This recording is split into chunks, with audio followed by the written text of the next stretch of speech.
The key to victory lies more in manipulation than in exceptional personal touch or skills.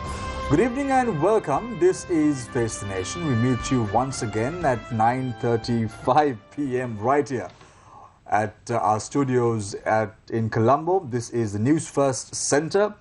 Our topic of discussion today revolves around Sri Lanka and the world, managing global relations in the contemporary age.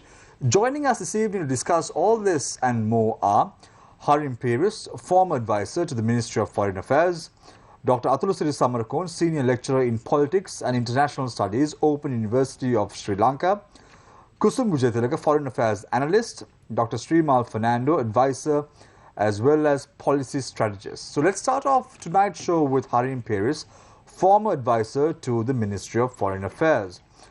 Harim, what seems to be the government's policy when engaging with the international community?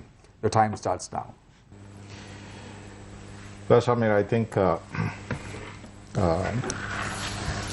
I probably wouldn't do justice to try to explain the government's policy. But I think there actually isn't really a coherent policy framework with regard to Sri Lanka's engagement with the world. Because if you look at where we are placed currently, we seem to have hit rock bottom in our relationships with India.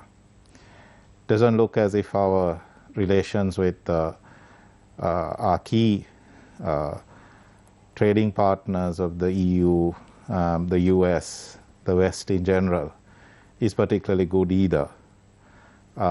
If we look at our relations with West Asia, what would be called Middle East, where again the vast bulk of our expatriate workers are the host nations, those are the countries that are host nations for our expatriate workers. They are not, they are having serious concerns about domestic situation in Sri Lanka vis-a-vis the Muslim population and so on. So if you actually look at Sri Lanka's relations right round, it isn't really looking good at all. We seem a bit in a corner, quite isolated, laying all our eggs in one basket, and that doesn't seem to have gotten us very far either, because even if you look at, say, some of the difficulties that we are in right now, say financially, we haven't quite been bailed out by our one friend in the world either. So I think when you look at the government's policy, I think the best way to put it is that there doesn't seem to be one. It seems to be very reactive. And overall Sri Lanka post-war had a broadening of its foreign relations interests, because during the conflict there was a much more narrower focus, obviously, to keep open the space for the war on terror, and then to secure international support for it. But with the end of the war, you had all this greater interest, and I don't think it has been pursued, and certainly is not being pursued currently. Harim, you speak about the one friend, and you say that this particular friend in question had not bailed us out. Who's the friend that you're referring to here? I think Sri Lanka should really balance our relationship, because we have a strong tradition of non-alignment, almost coming to neutrality, and as a small country with seeing competing interests of the major powers, that is the US and India as a regional power, and then of course China. We should balance these three for our own benefit, and in a sense the major powers also expect it. I think one has to only just whether one is in Colombo on the Gulf Face screen and looking at the port city, or whether you are in Hambantota and looking there, it's very obvious as to where that Sri Lanka has tilted sharply towards one. And I don't think it's a tilt that is either wise, desirable, or even for that matter has benefited us. Because Harim, in your opening remarks, you said that our trading partners, like the ones in the EU, are turning a blind eye towards Sri Lanka at the moment, and then you spoke about the Middle East. However, during the last 2 to 3 weeks, there has been some significant improvement in this front. Let's talk about EU partners or trading partners, GSP Plus. Sri Lanka has worked towards it in the recent past. Let's talk about the Middle East. Oman has come for Sri Lanka's help in terms of providing at least over $2 billion to buy fuel to the country. So somewhat there is a tilt in foreign policy as far as Sri Lanka is concerned, isn't it? Can't you see that happening even now? Yeah, clearly the government has, it has a new, in a sense, it reshuffled its team and came in with a, so you have a new foreign minister, you have a new finance minister, and you have them articulating a new direction. And you have these sort of tentative moves in this direction. I would actually say it is far more that these friends of ours, whether it is the West, whether it is the Gulf countries, they haven't given up on Sri Lanka in that sense, and the engagement is continuing. Whether these signs that you talk to are, whether these are, actual things that come to fruition, and whether this is actually whether this signals a shift either in our own policy or theirs, I think remains to be seen.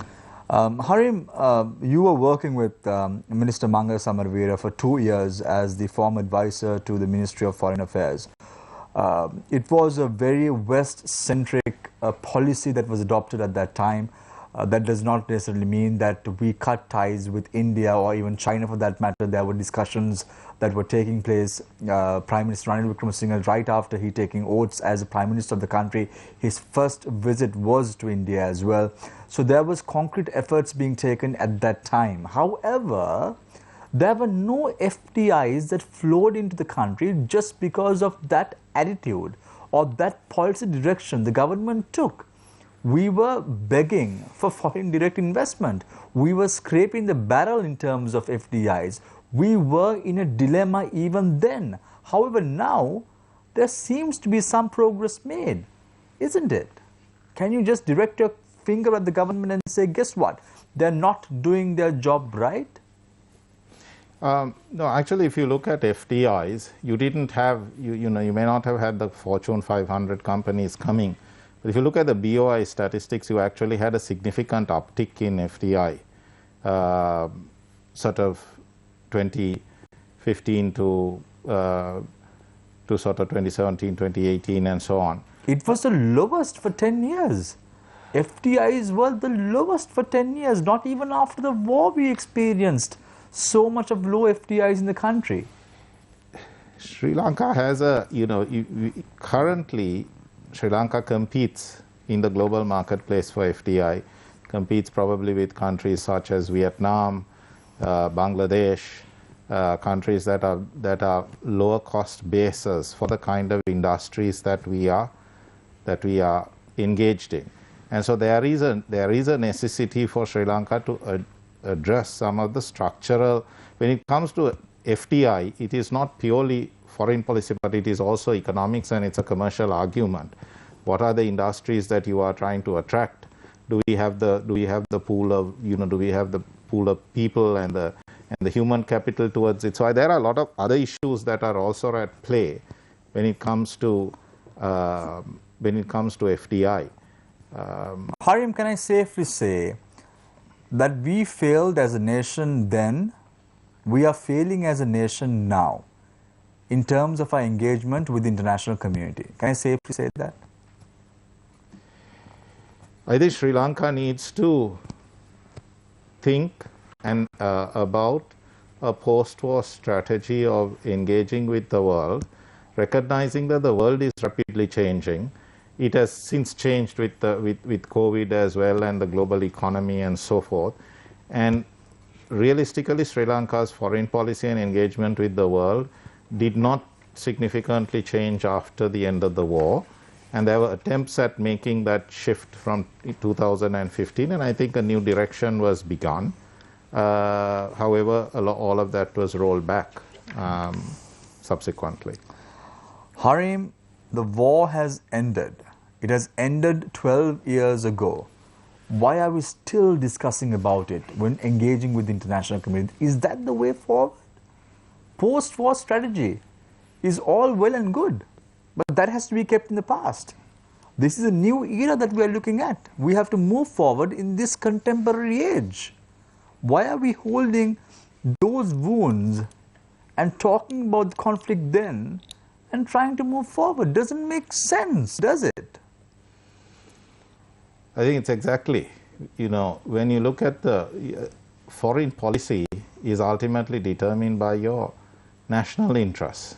And this is that's where Sri Lanka has to come with what is its national interest. And the reason is, post-war, what is the kind of society we are trying to build? And I think that is, and what are our economic interests that we are pursuing, and how do we pursue it with the world? Thank you very much, Harim Peiris, a former advisor to the Ministry of Foreign Affairs. We, of course, will speak more to Harim as the show goes on. I now move my attention to Kusum Bujatilaka, a foreign affairs analyst. Kusum, why is it that China and India want a good pound of flesh from Sri Lanka? What is the reason behind this? Why? Well, good evening. Thank you for having me. I think the fact of the matter is that China and India are competing global powers. Everyone knows this. It's been the case for some time. Recently, in fact, just last week, let's go a little further. Let's go back to 2020 in May, when there were skirmishes between India and China. Now, I use the word skirmishes, but if you go on YouTube and you watch the actual video, this is essentially hand-to-hand combat. I think something like 20 deaths on the Chinese side as per Chinese reports, 4 deaths on the Indian side as per the Indian reports. So this was a very dangerous, very bloody battle along a highly contentious border between two nuclear powers. Just last week, India began moving long-distance heavy artillery multi-barrel rocket launchers along the line of actual control in the Arunachal Pradesh. These are the most lethal weapons in the Indian artillery, capable of launching 40 rockets in 40 seconds. They are playing for keeps. Both sides have been building infrastructure along this region, infrastructure that accommodates further military buildup. Just recently, India built a airspace control center in that same Arunachal Pradesh. China recently, there were reports that China tested a hypersonic missile technology. Hypersonic missile means that it's harder to detect and even harder to intercept. China, of course, denies this. They said it's a space vehicle that was being tested, so it depends on whether you believe that or not.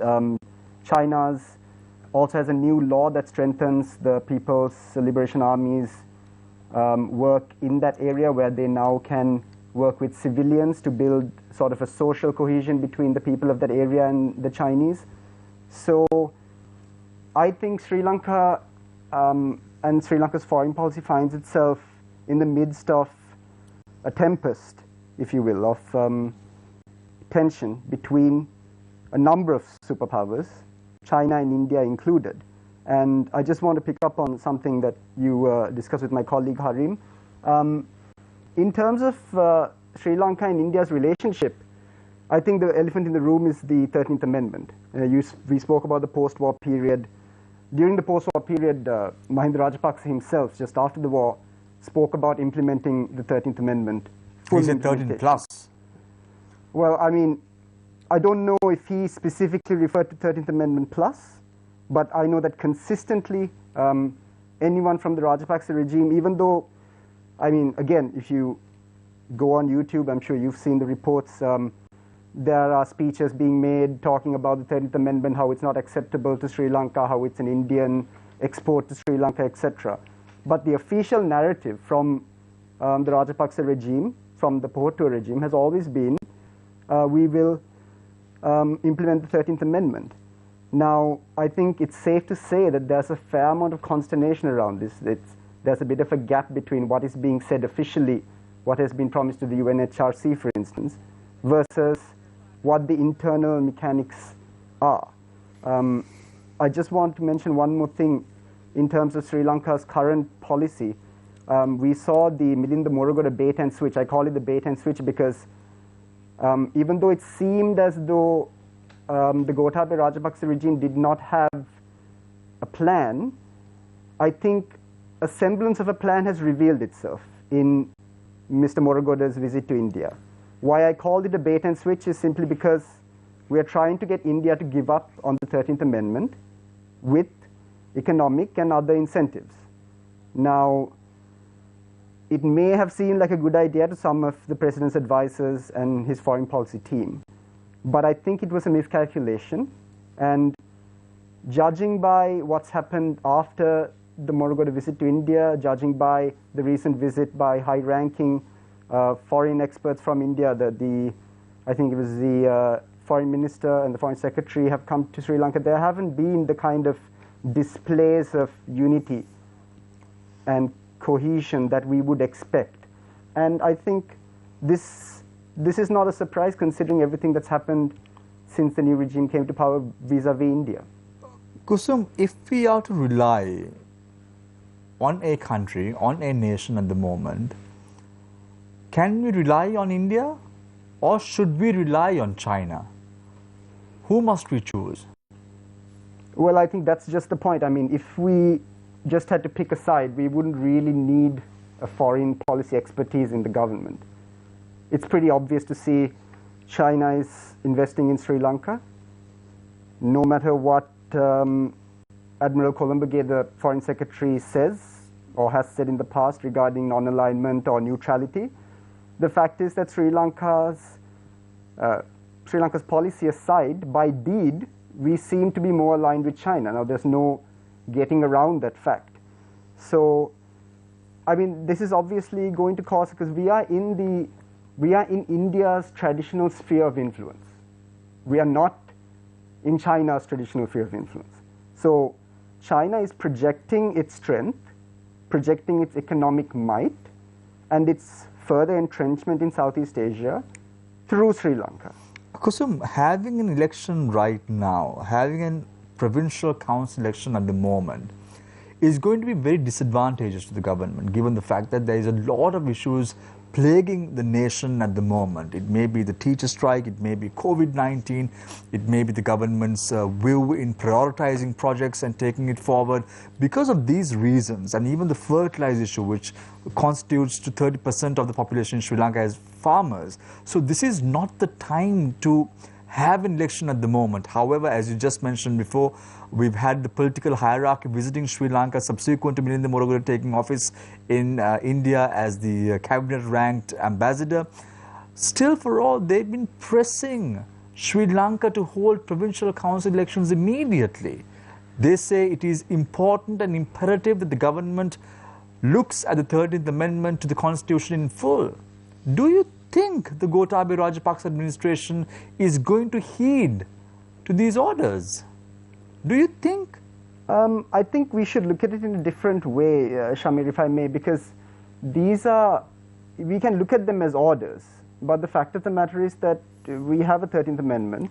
We have had provincial council elections. Kusum. We are a sovereign nation. We should be able to do whatever we want to do. I agree 100%. I mean, it's very easy for us to sit here and say we're a sovereign nation, don't interfere in our politics, these are internal matters, etc. This is not what I am saying. This is what the political hierarchy in Sri Lanka are saying. Of course. The political hierarchy in Sri Lanka have said many things throughout time. One thing that has remained consistent, officially, is that Sri Lanka has promised to implement the 13th Amendment in full.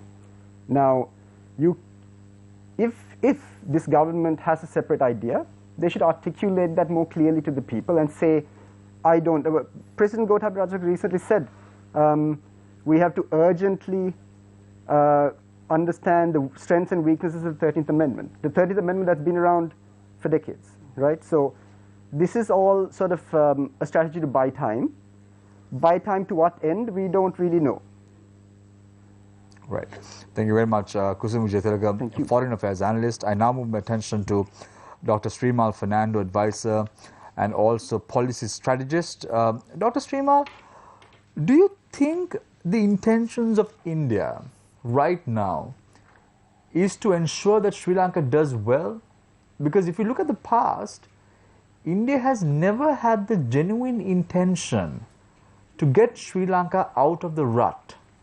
We've always had problems with our neighbors, especially in the 85 era, the 88 Thimphu talks, the 89, the way in which the 30th Amendment to the Constitution was brought forward. We've had enough and more problems. Even just before the end of the conflict, we had problems.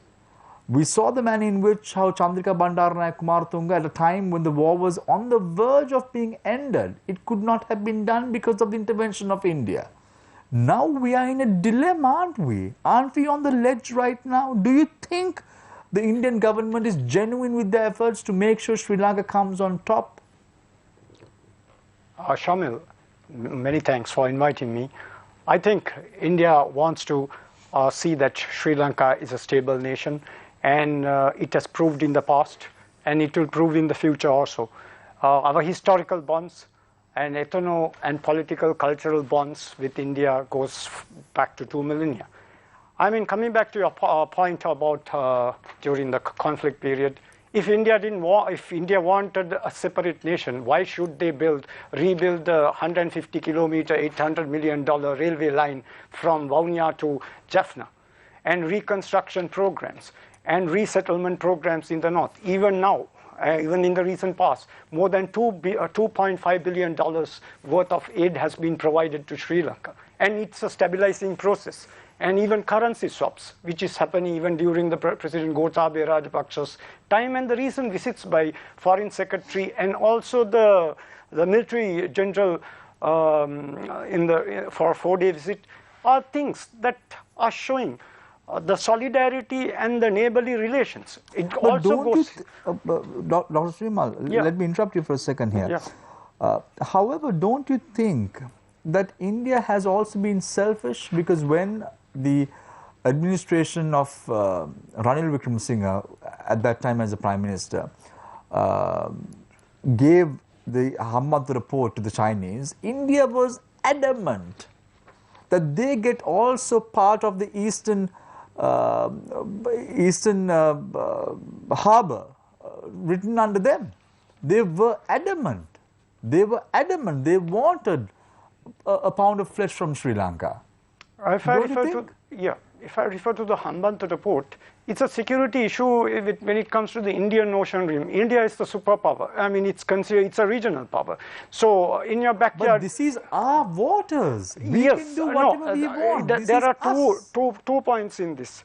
If you look from India's point of view, there is a security concern. If you look from a small nation's point, a small nation like Sri Lanka has to bandwagon with bigger nations and also have a power matrix of a balance, and also we have to interdepend with our nearest and dearest neighbor.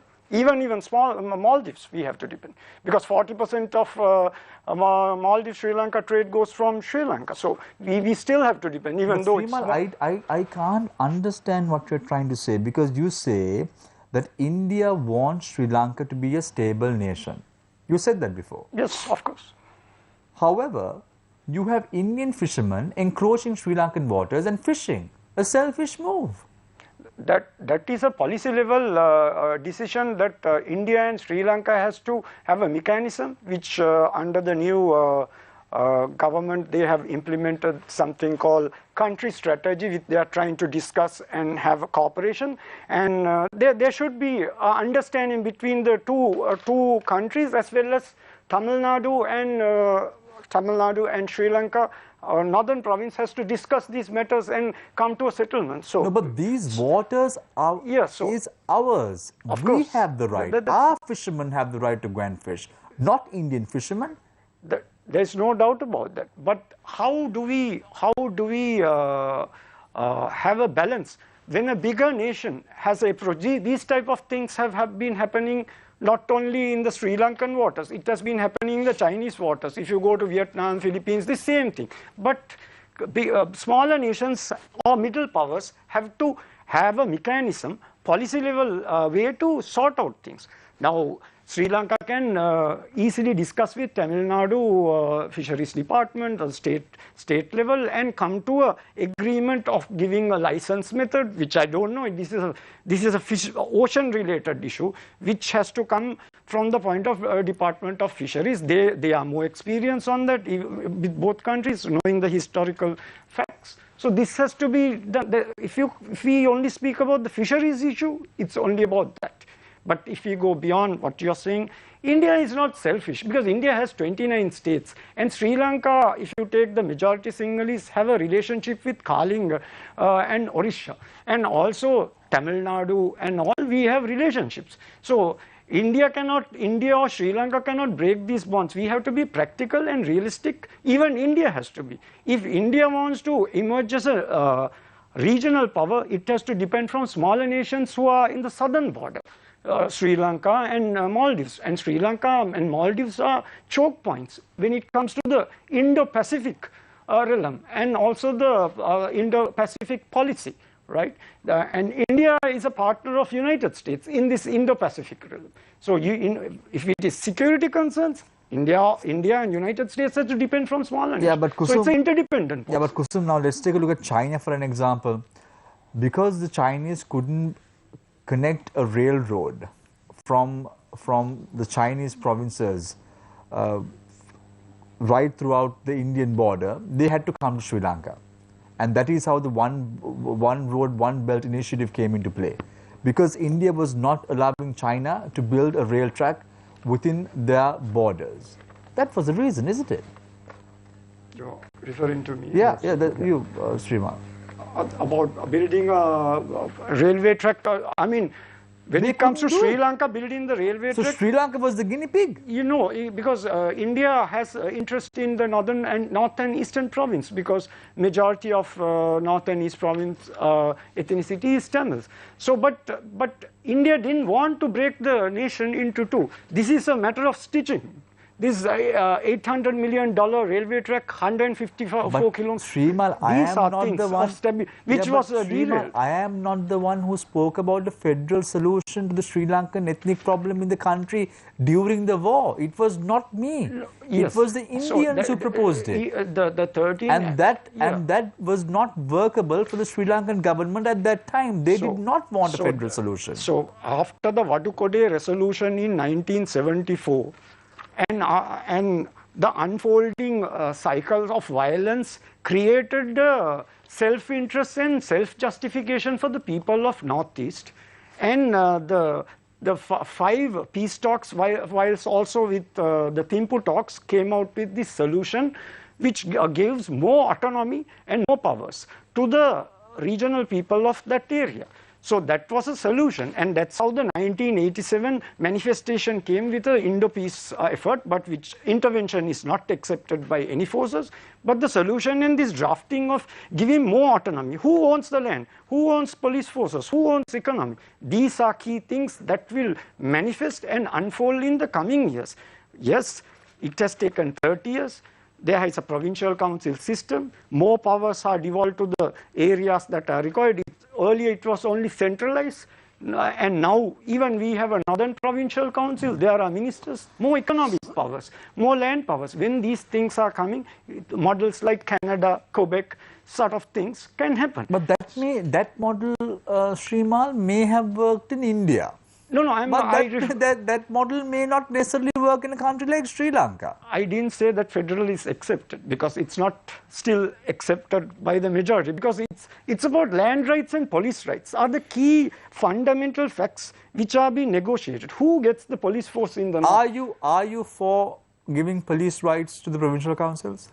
That is a question, it should not be asked from me, it should be asked from the government, because I am not a policy maker at this point. No, but I am as a voter in Sri Lanka. I still remain with the current constitution, and I mean, it gives the rights of sovereignty to everyone, and we can go from north to east and east to west. We don't want separate states. Right, thank you very much. Yeah. So we'll stop at that, Dr. Sri Fernando, advisor and policy strategist. Dr. Fernando has also was the author of the book Politics, Economics and Connectivity in Search of the South Asian Union. We'll have more compelling questions to you as the show goes along. I now move my attention to our very good friend of Face the Nation, and has been featured on the show many a times on political debates as well as political topics. Today it's a much more broader topic, something closer to his heart. Dr. Atulusiri Samarakone, Senior Lecturer in Politics and International Studies at the Open University of Sri Lanka. Dr. Atulusiri, do you think the government has a foreign policy? We were the creators of the non-aligned movement in the world. Do you think we have a policy right now? Your time starts now. Yeah, thank you, Shamir and colleagues, for having me in this program tonight. And yes, if I say no to your question that government has no policy, so I'm wrong. If I say that government has a policy, maybe again I am wrong. So what is a policy actually? So a policy is a coherent set of, as Dr. Piris explained, a coherent set of principles that a government or a state pursues for a longer period.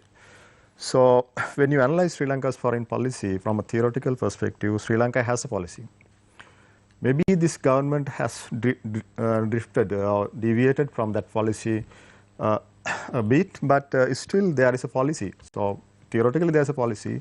So whether that policy is capable of expressing the interest of the nation as such is a question, because after listening to my colleagues here in this program tonight, what I just felt was that the difficulty of explaining particularly the relationship between Sri Lanka and India just by referring to some given concepts like national interest or power politics, hegemony, etc., I think it's very difficult.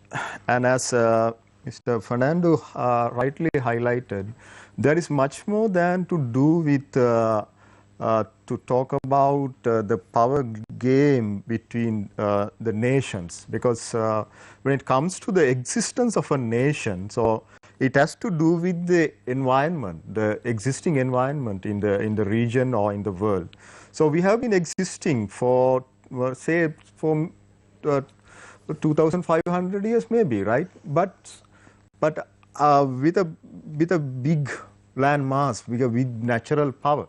So that itself gives a clue that we have, as a small state, have interacted in a way which never forced India to dominate Sri Lanka. So there are instances where India went against Sri Lanka, maybe 87 can be highlighted as a landmark where India used force due to some reasons at that context. So but when it comes to understand this very particular thing about Sri Lanka's existence, we have existed. But when you look at other regions, there are cases where small states have always been really physically pressurized and dominated, hegemonized by the bigger states. So therefore, I don't think that we can just explain Indo-Sri Lanka relations just from a perspective of national interest or power. There is much more to do than with power, and there is much more to talk about affection between these two countries. Dr. Atulusiri, you spoke about the last 2,500 years and the way in which how Sri Lanka has survived many political dilemmas, and we have always stood as a sovereign nation. However, you cannot make a comparison like that, can you? Last 2,500 years, dead and gone. Let's not talk about it now. Now we are looking at the future. If we are to survive in the next 2,500 years, if our future prospects of this island nation needs to have some sort of dignity, some sort of courage, some sort of way in which how they should move forward, they have to be with nations. They have to be a friendly nation, and that is what is important right now, isn't it? Yeah, Isn't well, that I mean, what's important? Being together, yes, being collectively, survival is not easy. I accept your point. Survival is not always easy. We have been surviving with many difficulties. It's a struggle. Theoretically, it's a struggle for survival, a struggle for power for the major powers. Right? That's accepted. So but we need India, we need China, we need the West, yeah, we need the entire world, not only India, not only China, not only... Absolutely. We need the entire world. So Absolutely. that should be our policy.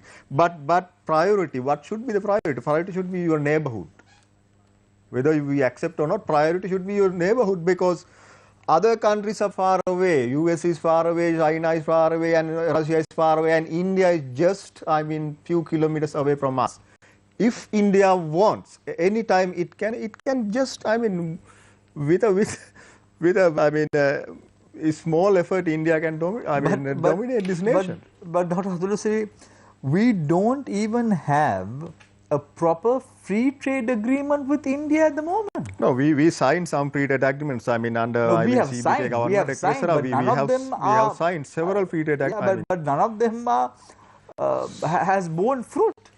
Yeah, without a free trade agreement, China has become the largest trading nation with Sri Lanka, because it's due to some kind of imports we do with China. But when it comes to India, we have different rates. We import some essential items from India, maybe rice or maybe chilies. So these are very essential items. Because I have studied the entire imports of Sri Lanka from 1945 onwards. So what we have been importing, sometimes it is rice. It is very essential for us to have rice from India sometimes. My point is not about, my point is not about India having the upper hand when it comes to their exports to countries like Sri Lanka. My question is not about how China is exporting their junk to Sri Lanka. That is not my question. If we look at exports, Sri Lanka as a nation, in order for us to earn foreign exchange, right now we don't have foreign exchange. India is a big enough market for us to exploit and use. Yeah.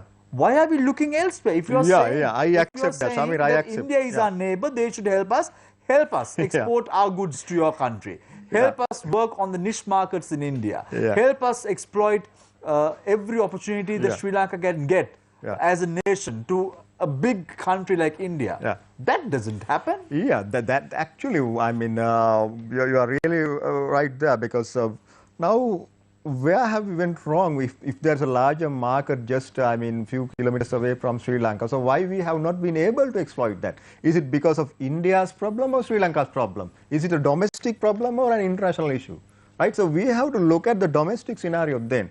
So what our governments have been doing so far, if we were not able to discover this larger destination called India, so it's our problem. It's our problem that we have not developed a good economic relations rapport with India or other countries. So we have been dependent. We've had relations with India for many decades. Yeah. We've had relations with India for many years. You cannot say that we did not have. But I don't think it's good to just raise a finger at other nations when we have enough problems domestically. So we have to first manage our issues, because there are a lot of opportunities in the world when it comes to the current configuration of global power. Basically, small nations have enough opportunities, incentives.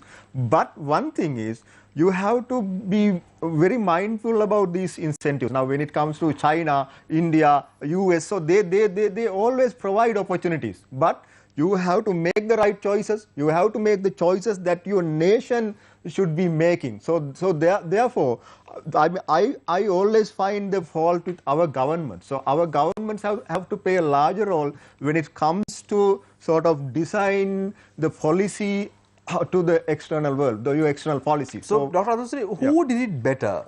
Was it the Maithripala Sirisena and Ranil Wickremesinghe government, or the two brothers, Gotabaya Rajapaksa and Mahinda Rajapaksa? Who did it better?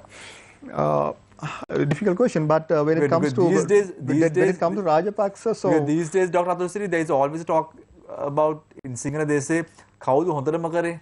Yeah, I understand the question, but that's what I told you. Now we have opportunities. China provides us many opportunities, but you have to be mindful of what sort of opportunity that you should actually accept. So that is where we have gone wrong. Right. So not that Rajapaksa did better than the others or they are worse. So we'll come back to that in a bit. So I want to open the floor for questions from our journalists. On to my immediate right is Nadim Majid, senior journalist, and as well as Hassan Shazuli, who's joining us for the first time on Face the Nation, debutant today. Indeed, Shamir, indeed. So let's start off with you, Hassan. Right, thanks, Shamir. I think my first question would go to Dr. Srimal Fernando. Dr. Srimal, interestingly, you made two remarks which caught my attention. You said India wants to see Sri Lanka as a stable nation. You said that India is not selfish. But what surprises me is that a few minutes later you said that, you know, India depends on smaller nations to establish its regional power. Isn't that selfish, Dr. Srimal? Because we are living at a time where China is also trying to consolidate its power in the region. So we see India and China competing, and India is using Sri Lanka, as you said, needs Sri Lanka to consolidate its power, and still you say, no, look, India is not selfish at all. Why do you say that? When it comes to regional matters, there's something called neighborhood first policy of India, which was a manifestation from the Sagar Doctrine in 1990s, and in 2014 it was called neighborhood first policy. Even Sri Lanka has now manifested a new policy called India first policy that will not jeopardize India's security agenda. So these, I'm talking about policy level. It's not about personal level, whether it's emotionally selfish or not. When it comes to policy level, India is stabilizing the SAARC region as well as its neighbors. When it comes to the Indo-Pacific policy, the world goes in the current contemporary on policies, whether it's free trade agreements or dealing with smaller nations like Mauritius, a chain of islands. So when it comes to islands and neighborhood, there are two policies from India. One is called neighborhood. The other one is called Sagar Doctrine. Sagar Doctrine deals with chain of islands or small states in the Indian Ocean, right? So policies means bringing a peaceful, stabilizing process not only to Sri Lanka, it is also to a region. So our regional leader we accept is India, not United States or not China or not Russia, because it's our neighborhood. So neighbor, nearest neighbor and nearest neighbor is the key priority of a small nation or when it's come to a bigger nation. So when you're a neighbor and a relative, you think there could be selfish interest even among relatives, but still you don't want to destroy your neighbor and your relative, right? You will keep them stable because we are not just relative for a few years. It goes back to historical points, Buddhism, Hinduism. Sriman, you said that India looks after the interest not only in one nation but an entire region. Am I right to assume that? Correct. What about Pakistan? Pakistan's context comes with a divide and rule policy that was imposed by the British Raj in 1947. Pakistan, India, Bangladesh was one continent, Hindustan, right? With British Raj coming into the picture in before 40s and all, that's where the division started. Who is Muslim? Who is Hindu? These are all narratives that came, and this creation of in the current contemporary, in the international dynamics of politics, nations, communities have been created in the last 150 years. So Pakistan context comes with the division in 1948, where two countries have got divided. Even Bangladesh was East Pakistan and West Pakistan, even though now it's an independent state. So this price comes with that. Right? Dr. Srimal, I think just a quick clarification. You said you seem to be advocating this policy of why Sri Lanka should prioritize India, and just because it's located near our country. But we are living at a time, once again, as I said, we are living at a time where China is also trying to consolidate its power. The US published a report last year, the Pentagon. They said that they clearly warned that China might establish a military base in Sri Lanka as well.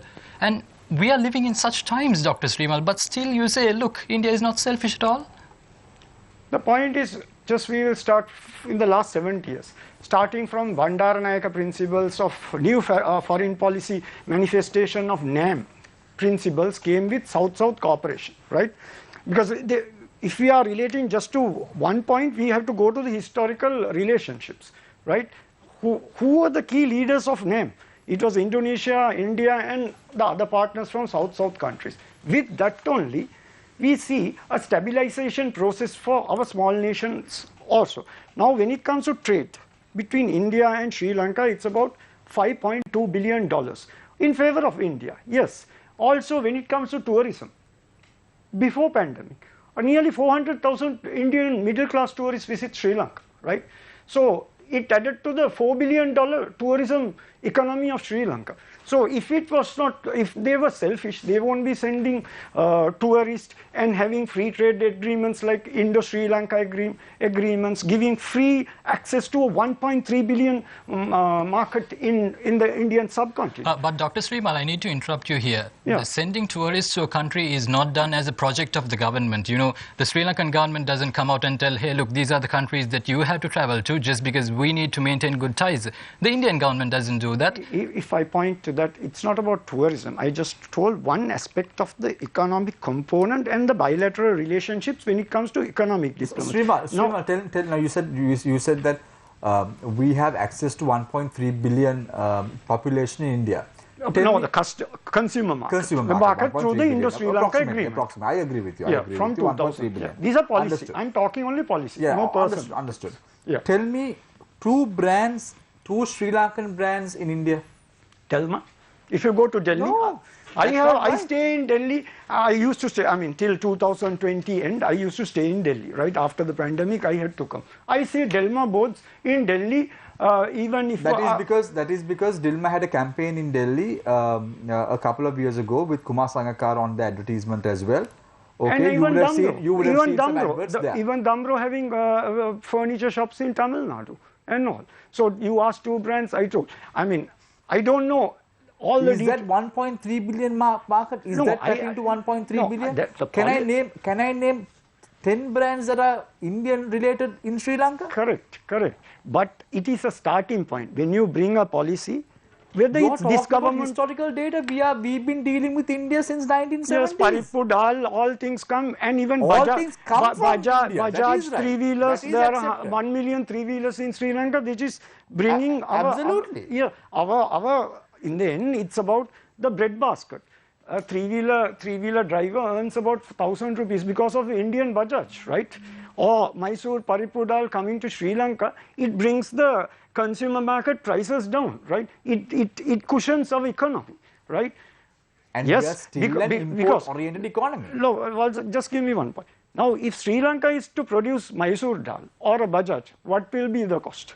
And if India is to produce, because they have their larger market, and that is because, Dr. Zima, these are called economies of scale. Yeah. If China produces something in China, it's going to be much more cheaper. Let's not talk about that. No, Let's it's not talk about Sri Lanka. Sri Lanka, in terms of economies of scale, is not good enough. That is why even companies like Volkswagen wouldn't have come to a country like Sri Lanka, as discussed during Ranil Wickremesinghe's time. That is because of economies of scale. However, there are companies like Tata, there are companies like Jaguar, there are companies like Range Rover. Correct. All of them are in India because of economy. Let's not talk about that. That's pointless. That's pointless. But let's talk about the real basics. Let's talk about the real basics and the nuts and bolts of this problem at hand. Yeah. Do you think, as Hassan did mention, do you think in 1987, when India came and dropped Mysore Dal and rice to Sri Lankan territories, weren't they selfish? That is not correct. The intervention of another country's territory is not acceptable by under any international. So that India has changed. Selfish? After Prime Minister Vajpayee came into power, India adopted the new policy of not intervening even in Maldives or even into Sri Lanka. Before that, the Indian policy was to even go on Operation Cactus to Maldives and Sri Lanka. So this is called policy transformation of bigger nations, because bigger nations also have to interdepend. No, I am asking, no, I agree with all this. Yeah. I am asking you this question because you said at one point, India has always wanted Sri Lanka to do better. That is also due to a stabilization process, maybe. I cannot answer that question specifically of the intervention is wrong, but in the end, when the conflict ended and the post-conflict period, which we saw in the current generation in the last 10 years, we saw a stabilization process under new foreign policy called neighborhood first Now policy, they say, which is quite a good I don't know whether you know, Dr. Srimal, they say that there are Indian intelligence operatives in Sri Lanka as well. That is, they are even in any country, whether it's from US, CIA, Chinese agents also might be here. That is understandable. Even Sri Lankan agents Understandable in a subordination. Now you said that you can't intervene and all that. Now you are saying but no, it can come under diplomatic realm. So they might. I'm not saying. Channels. Yeah, so that debate I don't want to go. I mean, sovereign nation is a sovereign nation. So with its India. Kusum, now we saw today an Indian billionaire arriving in Sri Lanka, bringing money as a result of the West Container Terminal, which was given to the Indian parties to develop and to take it forward. Do you think at least now India knows the importance of Sri Lanka as a strategic partner in doing business? Of course. Kusum, in your opinion, Kusum, what do you think? I'll come back to you, Srimal. Yes, yeah. Sorry, thanks. Thank you for the question. I think the Adani Group specifically, right? It's one of India's largest companies in that industry, in the shipping logistics industry. The Adani ports and the special economic zone it's called the Mundra port in India. It's the largest private multi-port operator. So I think it's clear that India's interest in Sri Lanka has been piqued by China's own interest in this country. Since we were talking about selfishness, I think it's an interesting word to use, because the idea is that you don't conduct your foreign relations for other countries. It may be a cynical point of view, it might be in disagreement with my colleague, but all foreign relations are conducted for the purpose of furthering your own self-interest. You can call that selfishness, but these are strategic moves. Are we saying that India is selfish for intervening? No, India was pursuing their own political interest in the same way that Sri Lanka pursues its own economic and political interests. So I don't think we can frame something as a country being selfish or unselfish. Each country forges ahead with its own foreign policy to meet its economic and security aims. Kusum, when you're talking about India pursuing its own self-interest, it's a very interesting way of looking at it, because when you're looking at Indian intervention in Sri Lanka, you can see that even India today is becoming, it's fair to say that it's becoming more and more of an authoritarian state under the sort of, under Narendra Modi's BJP. We recently had a leader or a prominent figure in that party was very well known for visiting Sri Lanka repeatedly. And this figure back home in India happens to be a person who is well known for fomenting tensions between communities, between ethnicities. When you look at his activity in Sri Lanka, the seminars that he participates in, the figures that he rubs shoulders with, do you feel that India's intervention in Sri Lanka has, over the past several years, maybe post-war, specifically under the new BJP government, has taken on a more insidious tone? That's an interesting question. Insidious is what I think it's our worst. That's basically what our worst fear is, right? but I personally feel that if you're in the foreign policy sphere, it's okay to assume that someone is going to be insidious. It might even be prudent to assume that, correct? So if you take, I think you're referring to Swaraj, the Indian, no, Dr. Swami. Dr. Swami is correct. So I understand his, he's made a lot of comments, especially with regard to Pakistan, ISIS, Islamic State, and no, forget about his comments about terrorist groups. He's basically openly said that Muslims are not equal human beings. Yeah, I mean, look, these are the words of someone who is an extreme hawk in an Indian context. So, but he's a prominent voice within the Bharatiya Janata Party. He's a very prominent voice. Look, I think what you said is correct. What you said is that India has become a more authoritarian country. But I think this is a result of something that's happening across the world. I mean, we've seen what people would like to refer to as authoritarianism creep in to all parts, Europe, the US, India, some would say even Sri Lanka. Now, this is also sort of, how would you say, a response to the 2008, late 2000 period. We had a severe financial crash which affected most of the world, including China. Most people don't realize how much it affected the Chinese economy as well as the American economy. Then we had the... So getting back to, I mean, I get the contributing factors that are causing the global spread in authoritarianism, but considering Sri Lanka's, now, let's say, for me as a citizen, it matters that Sri Lanka continues to be a stable democracy. We are sort of caught in between two regional powers, one global superpower in China and the regional power in India, where one is very much an authoritarian state and the other one is on that authoritarian slide.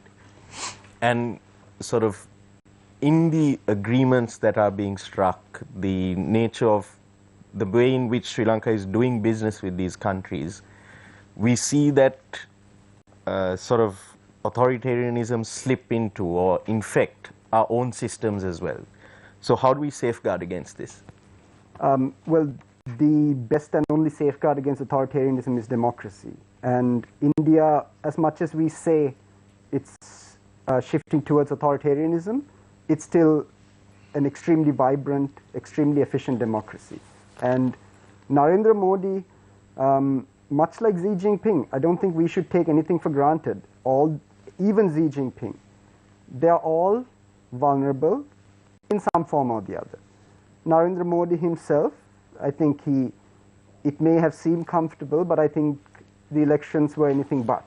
And I think Modi has come, I think a lot of Indians will agree that Modi has come along for India at the right time. Because no, but do you think in 2018, I refer to 2018 elections where yes. Modi had a clean sweep? I mean, look, the thing is that you have to look at the election result in the context of the opposition.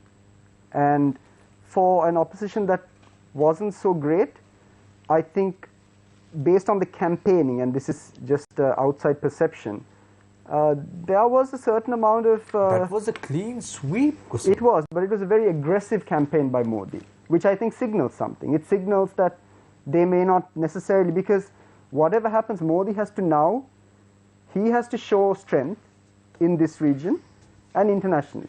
That's what he did with Trump.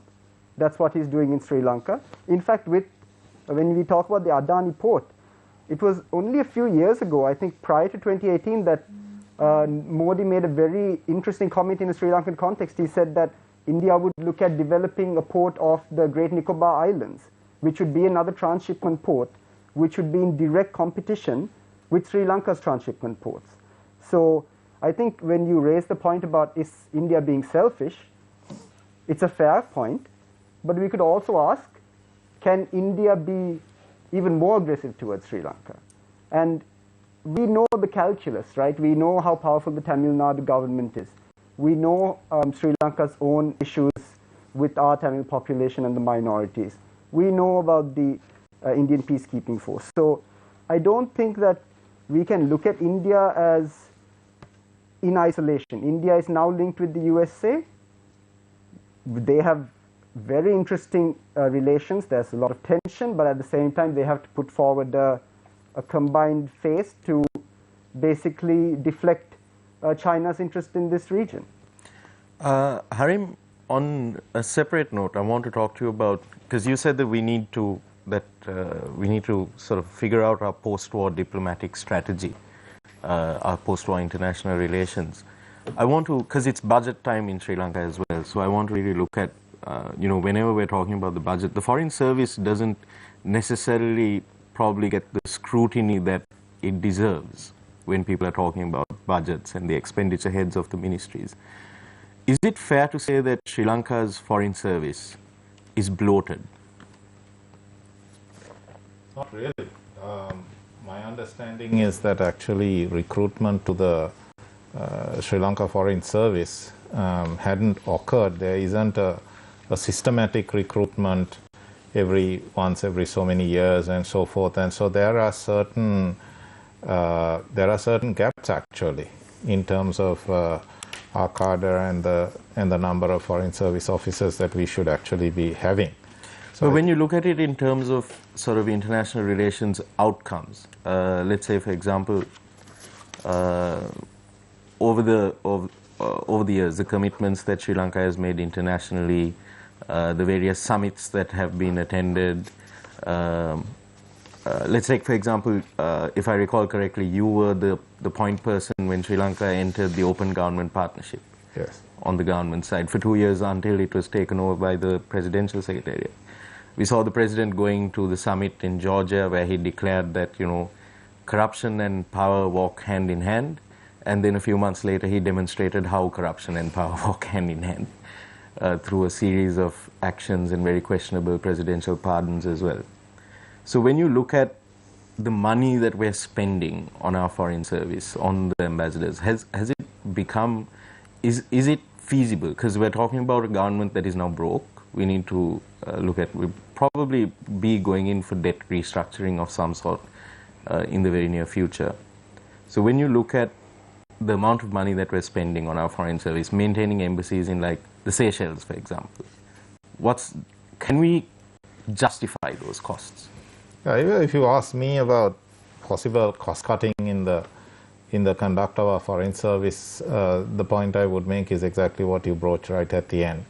We could probably have less physical embassies in many countries. We have to take because around the world today, actually, countries are taking a hard look at embassies and are making it actually a very strong cost-benefit analysis. I mean, I make this investment to get this return.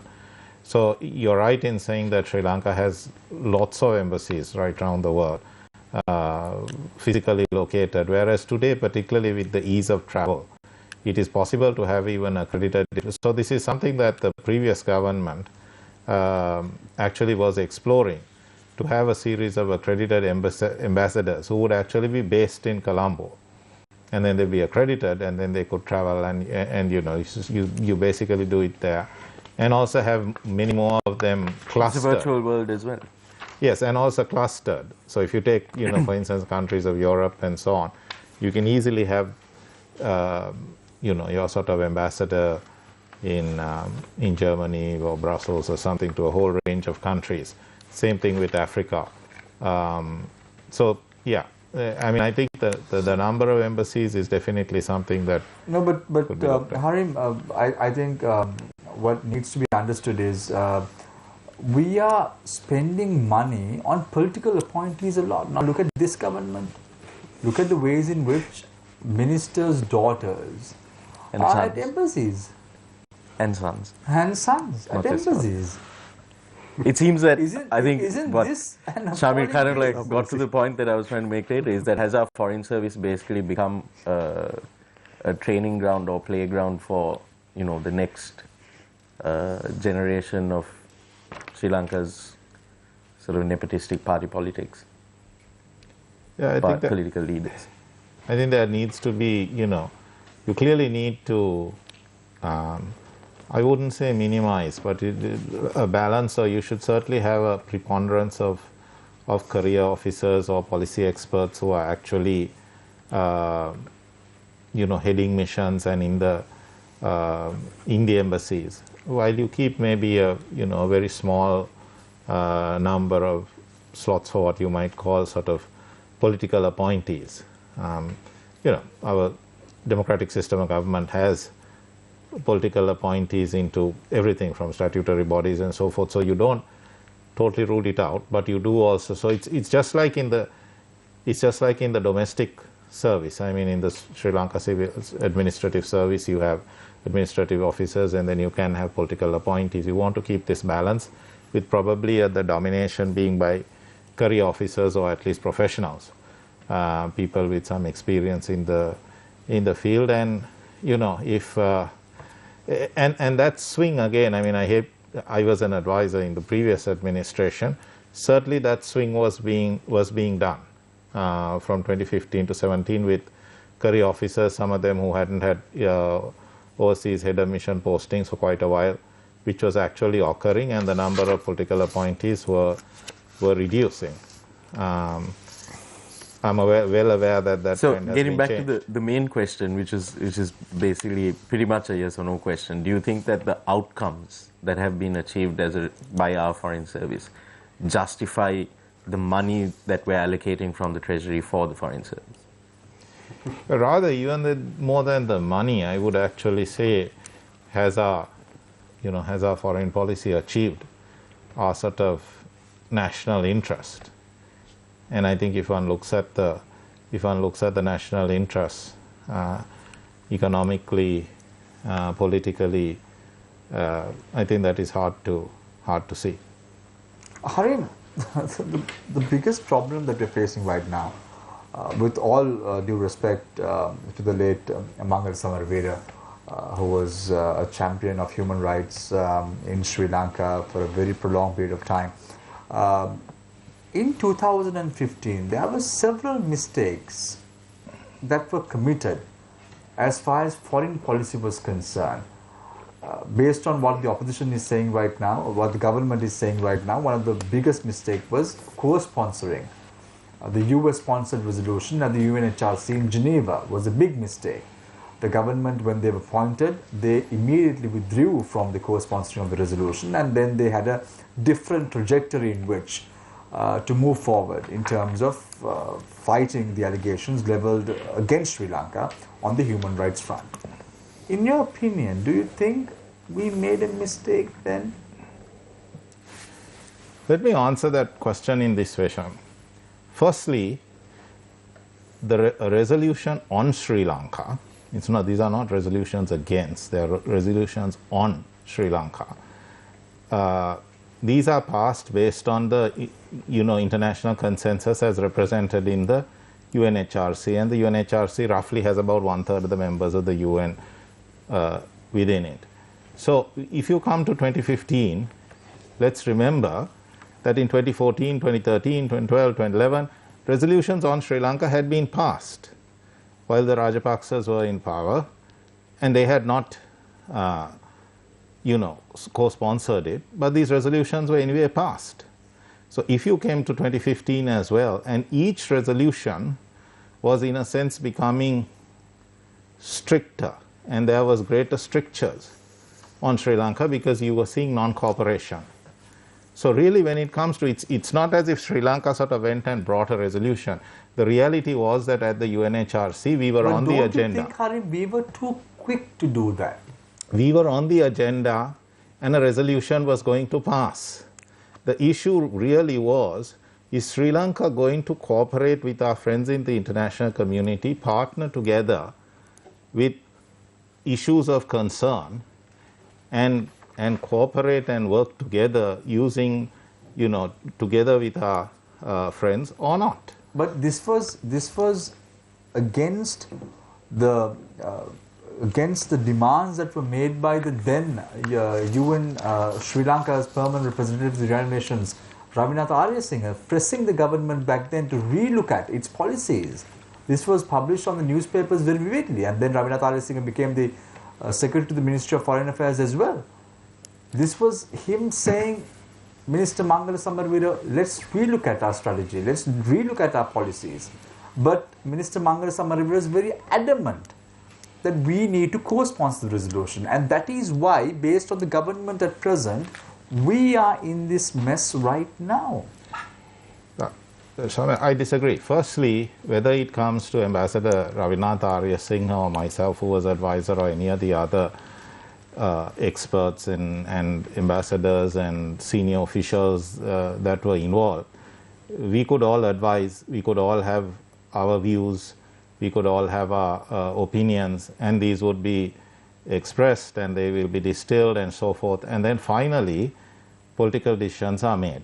So, right, so what did we get? Okay, let's say that was the right decision to make at that time because of the affiliations that Minister Mangala Samarivira had with the US government at that time. We all know that he was very close to the US government, very much, even after he took over as the Minister of Foreign Affairs. What did we get? What did Sri Lanka benefit out of all this by co-sponsoring the resolution? Tell me in numbers, what did we get? I would put it this way. When it particularly came to 2015, about 6 years after the war had ended, Sri Lanka had not adequately addressed either the effects or the causes of the conflict. But it wasn't only the conflict. Sri Lanka's democracy and democratic space, which over decades had to constrict for the purpose of the conflict, needed to expand. We needed to become, and that was not happening. We had a situation where a Chief Justice had been impeached. We had a situation where the 13th Amendment was not being implemented. We had a situation where even the effects of the conflict, nothing was being done for the widows and the orphans that had been created. In all of these situations, there was a necessity for Sri Lanka to address. Sri Lanka had given a lot of undertakings, as I think my colleagues had been saying, for the world, because the world had, after all, you talk as if the world is against Sri Lanka. Remember that Sri Lanka won a war without a defense industry. Every bullet we have used, every gun we have used has been got from the world. And not only that, intelligence sharing. So the world actually cooperated in Sri Lanka winning the war. Harim, whether or not Sri Lanka impeached someone, whether or not the democratic space in Sri Lanka is under question, that all was addressed at the 2015 January 8th elections. People voted to throw the then government in power. They wanted the Yahapalne government to come into play. That was a decision that has to be made by the people of Sri Lanka, not the international community. Do you agree? Exactly. And that is what exactly happened. That's what exactly happened. So the people actually... That is not for the international community to decide. It is not really what the international community... The first thing, of course, the reality... No, that's what you said. The reality is that we do not, so you talk of state sovereignty. State sovereignty is one international concept together with, say, universal jurisdiction of human rights and universal jurisdiction of a lot of other things, because while we are sovereign as a people, we are also all human beings. And so the world, no country exists, no human being exists, and no country exists as an island of itself. That is a ground reality that is just reflected in international law as well as in just principles of natural justice. Do you agree, Harim, the international community cannot decide which government, who we elect to our country? They cannot decide.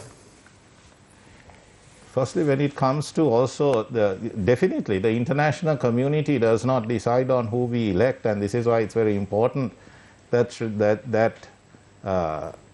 there be no interference in our Sri Lankan governance affairs. For instance, this is one of the reasons that if one looks at the 2018 October coup, one really needs to see where the money that was being thrown around, where it was being funneled, because it might have been some of these so-called investors that you were talking about that are here, right? So definitely there shouldn't be international intervention it is something that was required for Sri Lanka. But Sri Lanka becoming... I'll come back to you in a minute, Harim. Sure. I just want to drag my attention to Dr. Atul Samarkon, a senior lecturer in politics and international studies at the Open University of Sri Lanka. Dr. Atul, where must we put our eggs into? Which basket? Is it the Indian basket? Is it the West basket? Is it the Chinese basket? Which basket? Now, we are in a situation that we need to choose a nation. We need to know our allegiance, because in 2015, it was a West-centric policy that we adopted. Right now, we know the Rajapaksa administration has always been anti-West for a very prolonged period of time. However, after Gotabaya Rajapaksa came into power, they shifted gears. As a result of that, recently we saw how even the United States came into Sri Lanka and signed an agreement late at night to give away the Yukadanavi power plant as well, and make sure it is converted into an LNG power plant as well. Where must we place our eggs right now? Yeah, Samir. Now, the extreme complexity of international relations in today's context actually has to be very carefully understood when we sort of design our policy framework, because it's very difficult even to talk about a policy framework for a small country like us, because as clearly understood, we have been pressurized from all the sides. And first of all, we have to understood that our policy is much shaped by our own domestic situation, because for the last few decades, Sri Lanka has been witnessing severely the symptoms of, I would say, state weakness. So this, what I highlight as state weakness, actually affects our external policy. So that is what actually allows or provides rooms for the external actors to make inroads, make interventions, maybe unnecessary interventions from our perspectives into our policy arena. Who's making unnecessary interventions, Dr. Atul? No, it's from our perspective, actually, from a small state's perspective. Now, when it comes to India or China or any other nation, if the nation decides that the sort of action that the external player has been making is sort of intervening, like now you have been complaining about India and etc., like they are intervening into, because that is how nations behave in the international system. Yeah, but that is perennially how so that depends on their power. That depends on how much powerful they are and how much they can dominate on other countries. It is sort of a structural issue. So when you deal with a structural issue, you can't just defend on the Dr. Adusiri, now we know, that's what Kusum said before, that all these countries are selfish. Now let's take a look at the US for an example. No, we are also selfish. We are also selfish. Yeah, because you saw the manner in which before the presidential now if you look at what Sri Lanka did in 1971 when Pakistan Bangladesh was clashing, so India knew that we were sort of helping Pakistan. So that was, we have been selfish there. We have been selfish, but India didn't do anything against Sri Lanka. But now, let's take the US for an example, Dr. Abdul. Now, selfishness. What is selfishness? Right before the presidential election, summons were put against, called against President Gotabaya Rajapaksa, who was then just not even a candidate. There were a lot of pressure against President Gotabaya Rajapaksa at that time, but right after the elections were over, all this were put under the carpet. Why? Because they know the head of state in Sri Lanka, who was democratically elected, is President Gotabaya Rajapaksa. They can't do anything about it. And hence, what did they do? They changed gears again. All these countries have been taking U-turns. Yeah, so that clearly shows that what we have now used this term interest. So interest of US have never changed. So it has been sort of existed as a permanent thing.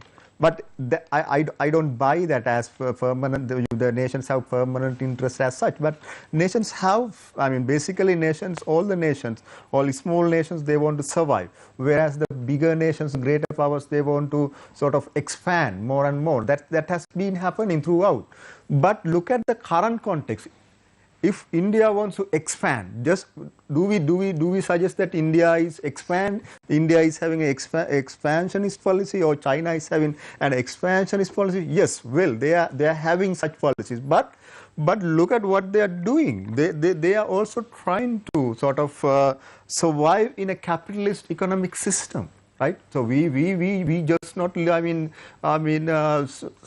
a neutral world. So there is an economic system on the one hand, and on the other hand, there's a political system. So all these systems interact. So there's ultimately the pressure on all these states, not only on Sri Lanka. There's a huge pressure on China to find more markets in the world. Now let's take a look at the agreements that were supposed to be signed during the Yapalne government with India, will you? Let's take a look at these agreements. What were these agreements talking about? About sending people from India to Sri Lanka to work. Can't you remember? Yeah, the countries have to take certain course of action. The governments in power has been trying to sell the country to these nations. No, for why Shamir, we don't know. Maybe an economic benefit. I don't accept with the way that we explain these relations, because if India wants to send some workers to Sri Lanka, so it has to cooperate. So the cooperation is one way. I mean, it should be the major way. These were not put in black and white during the agreements that were supposed to be signed with the Yapalne government and the Indian government. It was the teachers, it was the lecturers, it was the professionals in the country that went on the street. Yeah. And you probably was also a lecturer at that time, Dr. Abdul, and you probably were against these maybe I had a different understanding, and I now take a different, altogether different perspective. But what I want to explain now, you also change your gears, no, Dr. Abdul. Yeah, I mean, people change, the nations change, and the international relations always in a state of flux. So things change, right? Things change. Dr. Now I'm scared to interview you. 2 years from now, you may have changed your policies also. How do you look at a certain policy? I mean, if you look at a certain policy as just a conspiracy, as just only for the sake of that nation's self-interest. So is that the way that we should be looking at the world? So then I didn't say this. I didn't say this. President Mahinda Rajapaksa, after his defeat at the 2015 election, said he was defeated by Indian intelligence officers. Now, I didn't say that. I mean, now you're talking about conspiracies. That is just one perspective. How can another nation? You can't just say that India intervened and defeated Rajapaksa, because our people went and voted for Rajapaksa. That is right, Dr. Abdul Siri. But this was not told by me. This was told by President Mahinda Rajapaksa. Right, Mahinda Rajapaksa can tell anything after he got defeated. But thing is, first of all, now these things happen in the world. These are not unnatural. That's my whole argument. Do you think the political outcomes, basically political outcomes in the world are not just determined domestically. Very simple they are question. internationally influenced. Can I ask you a simple question? Do you think in the contemporary world, right now that we are living in, powerful nations decide on the political dimensions of a particular country in question? Yeah, it is not only in the contemporary world that the powerful nations decided so. If every era, so the powerful nations behaved like that. The weaker nations had to suffer what the powerful nation did and do. So what the weaker nation should be doing, that is what we should be discussing here. If we are weak, if we understand that we are a weaker nation, so what should be the course of actions that make our country stronger? Can this government make Sri Lanka stronger, or can the next government of Sajith Premadasa or somebody else make Sri Lanka stronger? So that is the question exactly that Sri Lanka should be discussing. So you are saying Sajith Premadasa is going to win the next election? I don't know. I mean, maybe the opposition leader, maybe I can say not. The way this government is going. It may be Sajith or somebody else. I don't know, but. but the next leader or the current leader, so what sort of policies that they can bring forward to make Sri Lanka stronger if you suggest that Sri Lanka is a weaker nation? No, I am not in any way saying, Dr. Abdul, Sri Lanka is a weaker nation. I like to think the country that I am living in Sri Lanka is weak. Sri Lanka is weak in many terms. Economically weak. Sri Lanka has made Sri Lanka weak. Yeah. It is the politicians in Sri Lanka who has made Sri Lanka look weak. We are not a normal nation. We are in real terms we are weak. So our economy is today weak, and we are sort of having a heavy B of issue, right? So we have several. I mean, we have multiple issues. We are grappling domestically, and that is what I explain as domestic weakness. So domestic weakness is something that actually provides space for the external actors to intervene. I want to drag your attention to 2008. Economic crisis in the world. All the nations collapsed. We had a war. We were in the brink of ending a war. The Sri Lankan economy stood resilient. 2009, after the end of the war, when everyone said that a border-controlled terrorism cannot be defeated, the Sri Lankan military defeated terrorism. Your analysis is wrong. Your analysis is wrong. 2004, when there was you can't tsunami. just say that Sri Lanka defeated LTT, because Sri Lanka could defeat LTT because of the global environment against war. There was a war led by US against terrorism. So we benefited from that policy. Tell me one war in the world, Dr. Atul Siri, that has been won over a land dispute. Tell me one war. I don't like to even use the term word that we won this war. There was no war between two nations here. We were fighting our guerrilla. So we were fighting guerrilla warfare. Put your argument in different perspective. So tell me one. Okay. Dr. Atul, tell me one example, will you? Maybe after Second World War, there have been a lot of ethnic. Basically after 90s, right? There have been a lot of ethnic conflicts in the world. I mean, the internal conflict. Which has been won by who? What is winning? What do you mean by winning? Winning a war against our own people, right? There was a terrorist. I mean, there was an issue about separation, separate state here. So our military forces intervened there, and somehow the rival party was crushed. Dr. Atul Siri, yeah. We were fighting a terrorist organization which was deemed as one of the most ruthless terrorist organizations in the world. Yeah, I mean, this was not told by you. This was not told by me. Even the international community accepted that the LTTE was a terrorist organization. Yeah. They even went on to have an air force. That is the only terrorist organization in the world which had an air force to themselves. We defeated that terrorism in the country. It's not a war against the human beings of Sri Lanka. It was a humanitarian operation that was launched in 2006 to defeat the LTTE, which was a terrorist organization. Why cannot that be accepted? I accept. LTTE has been listed as a terrorist organization. They did acts of terrorism, suicide bombing, etc., and all these sort of things were acts of terrorism. And terrorism, you know how nations said that Sri Lanka should stop the war even at that time. You know how India intervened. Now you want to suggest that you want to suggest that Sri Lanka. You know how David Miliband came to Sri Lanka with the Swiss ambassador, Swiss foreign minister, and tried to stop the war in Sri Lanka. Yeah.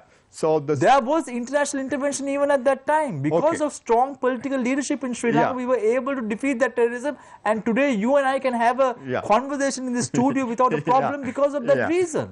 I accept. I mean, whatever you say now. So but when you study this conflict now, it went from let's say that it started in 80s and it went up to 2010, something like nine. So it went. It actually perpetuated through a huge long period, and ultimately the LTT itself found in a state where it could no longer expand its terrorist activities.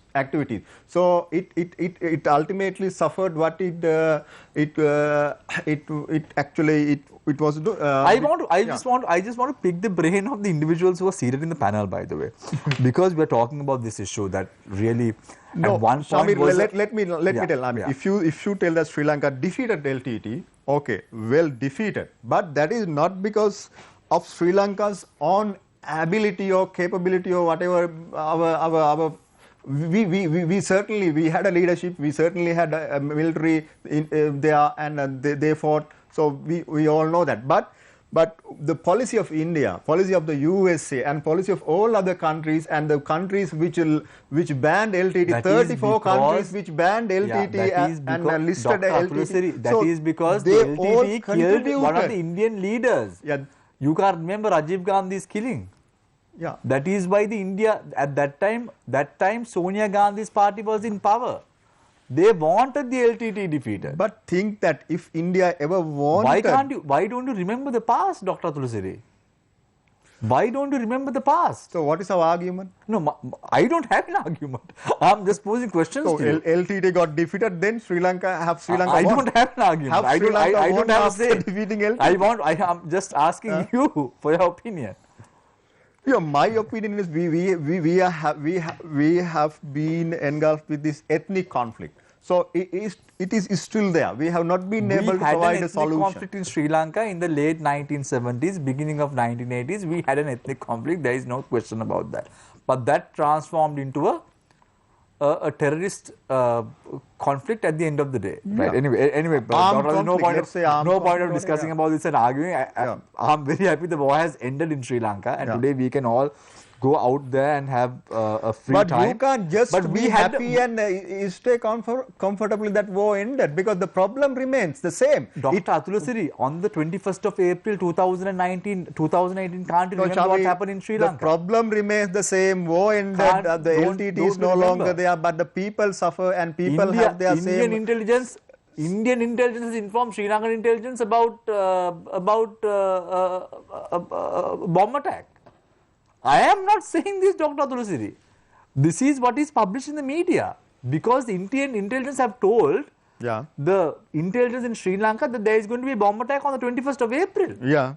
Then I am not saying this. Yeah, India has a very developed intelligence. Look at how Sri Lanka was on. So why couldn't our military force, security forces act on India's advice? You tell me, Dr. Tulasiri. Huh? You tell me. So why were they late to take actions? Because they now, now who's taking actions? Now recently also you saw the statement made by Cardinal Malcolm Ranjit. Yeah, right? Easter Commission reports now. It tells that 97 times the Indian military intelligence or some other services. Where is the international community now? Tell me. Where is international community now? 374 people died in Sri Lanka on the 21st of April. Where is the international community now? The international community is there where it was always. You can't pick and choose, like choosing cherries from a cake, Dr. Tulasiri, about foreign policy. That's not the way to move forward. If you are a friend, you are a friend. If you are an enemy, you are an enemy. No. Yeah, I just have a few... That's a very wrong way of accessing foreign policy analysis, right, my friend? I just want to... there are no friends and enemies in foreign policy. Yeah. Yes, thank you very much, Dr. Atulasiri. I think I just want to draw this attention towards a point Mr. Harim Pires was mentioning throughout tonight's discussion. He was mentioning about how national interests must be taken into consideration when decisions are being made. Yeah. Mr. Harim, you are a strong advocate of the East Container Terminal project, aren't you? Let me put it this way. Sri Lanka is a country that, we've talked earlier about foreign direct investment, and investment into infrastructure is a very good thing. And everybody else, particularly this current government, seem to be hurrah boys for investment into infrastructure such as the port city with high borrowings and debt. So if you're actually going to get a port that is going to be developed with equity, and you wanted equity investments, why on earth would you possibly turn aside equity foreign direct investment? But Mr. Harim, I'm trying to fit this explanation into the context of national interest that you were talking about. Do you know, by any chance, how Adani company, how the Adani group was chosen to invest in the Colombo Port's West Container Terminal? Do you know that they were just nominated by the Indian government, isn't it? There is no free, it was not, there were no tenders called. It wasn't a transparent process. Yeah, there was no transparent process, and still you say, look, national interests need to be taken into consideration when decisions are being made. And mind you, the Adani Group, there are accusations, there are claims that they are closely linked to Prime Minister Narendra Modi. How come you are backing a project such as the development of the East Container Terminal, which is taking place without any form of transparency? And a company that is also facing allegations of corruption with its projects in Australia.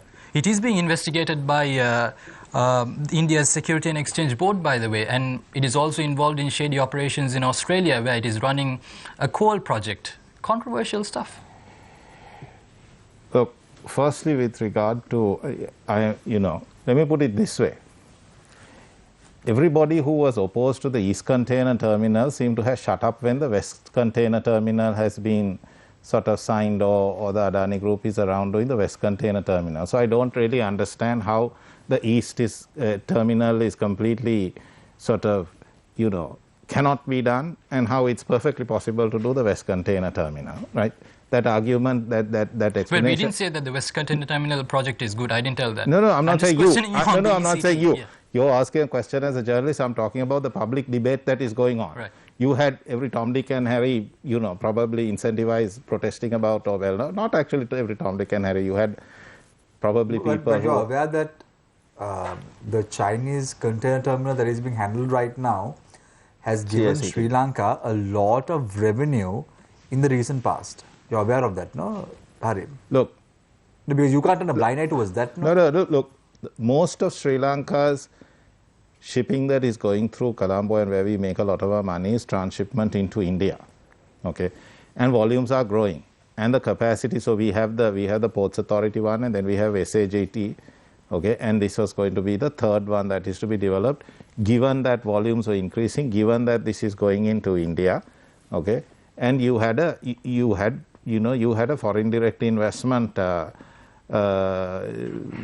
opportunity, right? Which in fact you had turned down from the East, which would have come on stream much quicker, faster, all of those things, and you have sort of given the West, and there isn't really a West terminal. There's sort of roughly plans there, and it's a much bigger investment. You're not answering my question, Mr. Harim. My question was simple.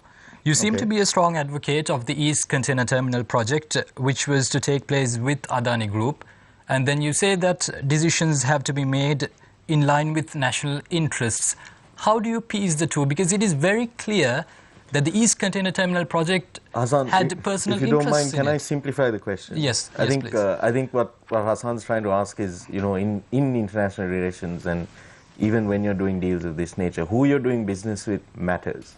So should we be, there's one thing to invite investment for the Eastern Container Terminal project through a transparent and open bidding process where there is justifications that are made for, like, the company that is being selected.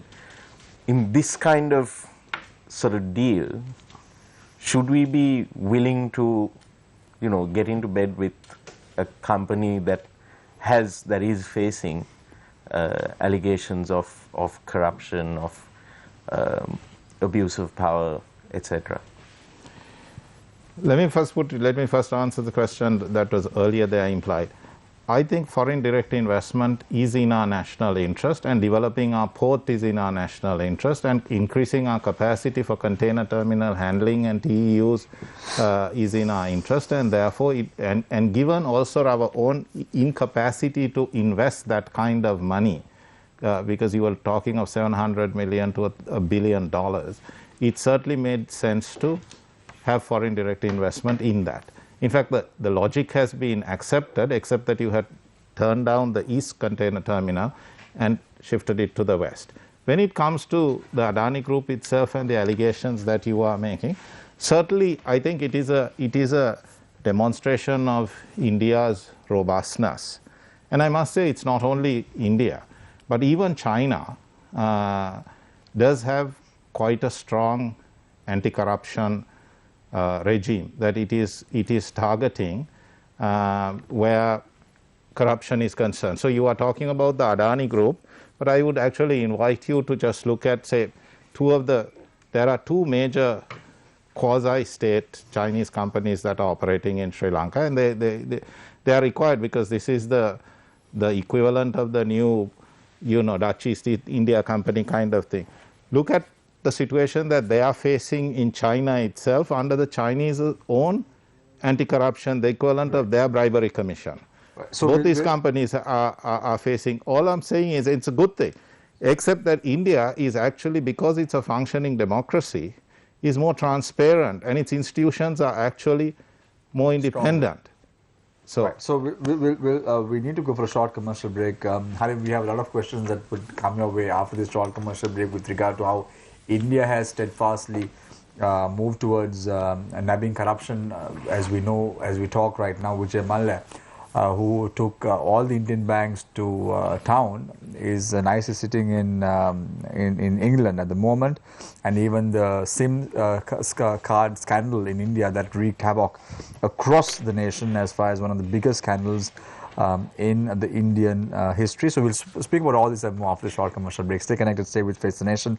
Our topic of discussion today is Sri Lanka and the world, managing global relations in the contemporary age. Stay connected, stay with Face the Nation. We will be right back.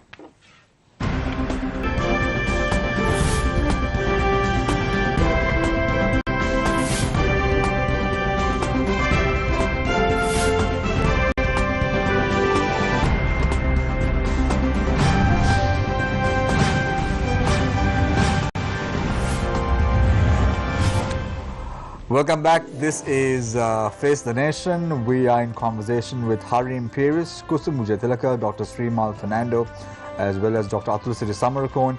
Let's move our attention to Dr. Srimal Fernando, advisor and policy strategist. In your opinion, Dr.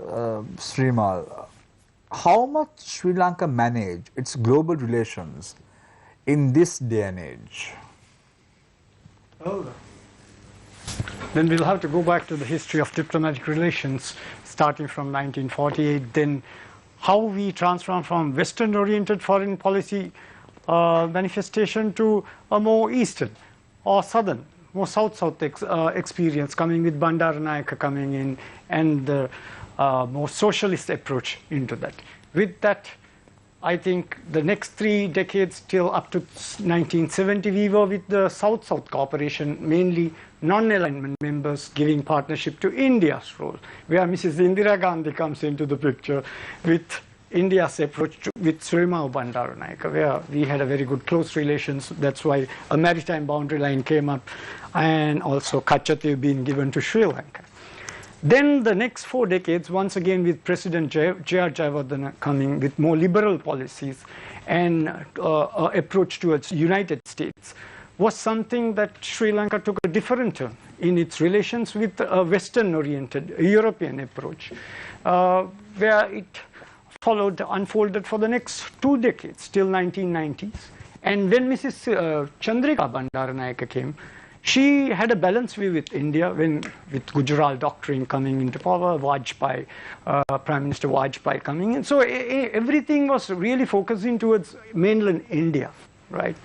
And in the recent past, there has been a tilt between West and the East, where now the new debate with the Indo-Pacific coming into the picture, where China is entering the southern waters of South Asia, and also India wanting to balance its dominance in that region with other nations coming in. US depending from India. In the earlier decades, before like the Cold War ended, US was not depending on India. India was depending on Russia, more of the USSR. But we saw a different turn. What happened to the India's approach? The greater partner of Soviet Union, Russia, they bridge with US and the NATO alliance. No, that is because the US was against China, and India took it as an opportunity. I won't put it that way. It was due to the breakaway of.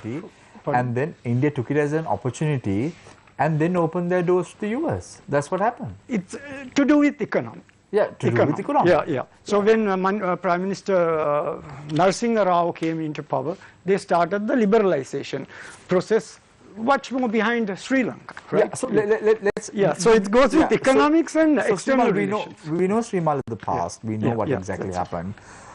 But in this day and age, we're talking about today, how much Sri Lanka manages relations? Because we are in a precarious situation at the moment. We don't have FDIs. We don't have foreign exchange at the moment. We are scraping the barrel for money in terms of buying a fuel or anything else because we don't have the US dollars at the moment. Despite the fact the governor says everything is hunky-dory, that is not the case to be at the ground. So what must we do to manage global relations? Yes. Now, as a small nation, bandwagoning is a key concept, right? So Sri Lanka, after the war, changed its sides to a new bandwagoning group. That's where the things have gone. They didn't have the non-alignment balance, which was there with the other group, with the US and the European Union. Suddenly we took stance, and the economic shift was totally dependent on that group. So that's where our power matrix with bigger nations went wrong. So we have to now have a reorientation of our foreign policy manifestation. Then what is this reorientation? It has to go with continents. How many continents are there? 7 continents. What's our policy? Okay, in the recent past, Sri Lanka is at least having a policy level document and trying to manifest with India. Trying to take out challenging issues of fisheries issues or whatever, where maritime stability and the ocean stability is coming with ports and fisheries and whatever it's named, right?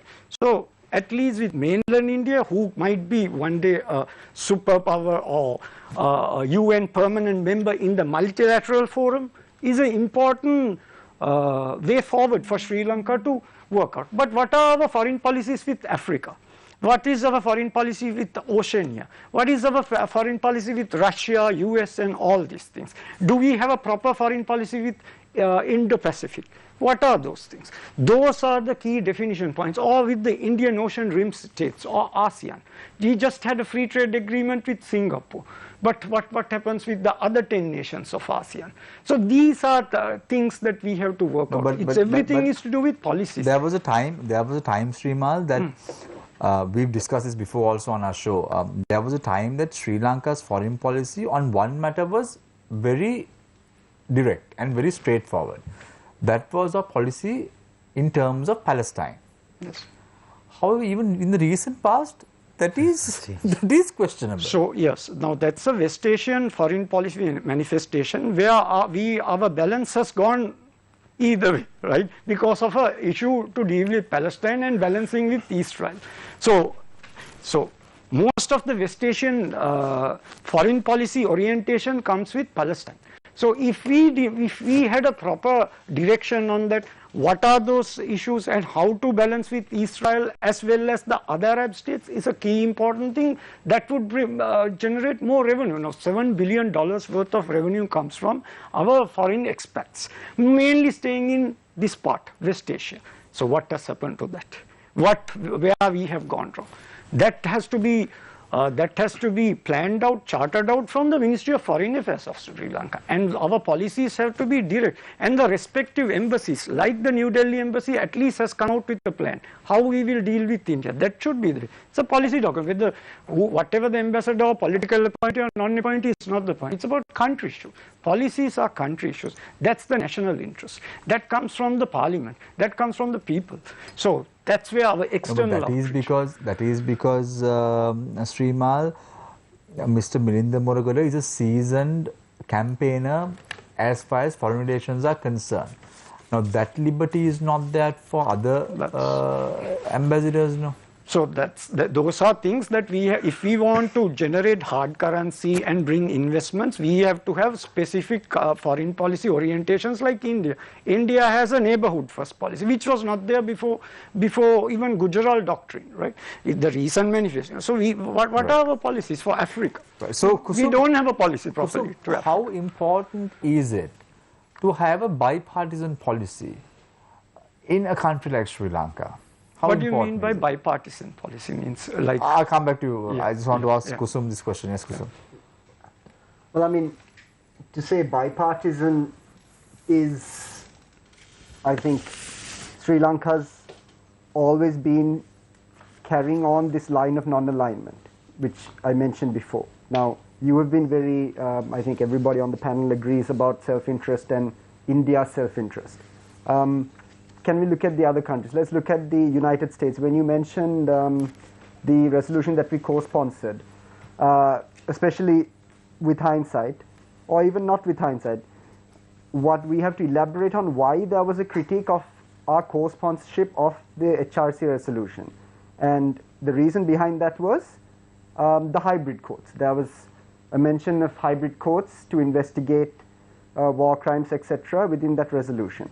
So and that was co-sponsored by the United States. So there is an interest there. Then you come to the MCC, the $500 million MCC grant, and how that was politicized. There were various suspicions about trying to get influence on the island. And mind you, this is a one-off. It was a one-off $500 million grant to Sri Lanka, whereas annually we do billions of dollars worth of exports to the United States. So that critique, again, didn't make sense, because if the United States wanted real influence, they already have it, because a 1% tariff on our exports from our main export market, especially considering the Donald Trump bipolarization of the world. He was very aggressive towards China. When you look at it on paper, we are very much a Chinese ally. He could have very easily said, okay, they're a Chinese ally, let's put 1% on their exports. They could have had us with a belt around the neck. So I think we have to look at all these things. If you take the Belt and Road Initiative, we all agree India has a significant footprint in Sri Lanka through history. Okay, but we have, I think, being a socialist, democratic republic, Sri Lanka has some kind of inclination towards an anti-Western pivot. I saw, especially during the visit of Pompeo, the previous Secretary of State, during the MCC, there was a lot of anti-Western rhetoric in the media. But I think we have to just look at China, for instance, and we need anti-Western rhetoric, not in the media, in the political fora. Well, both.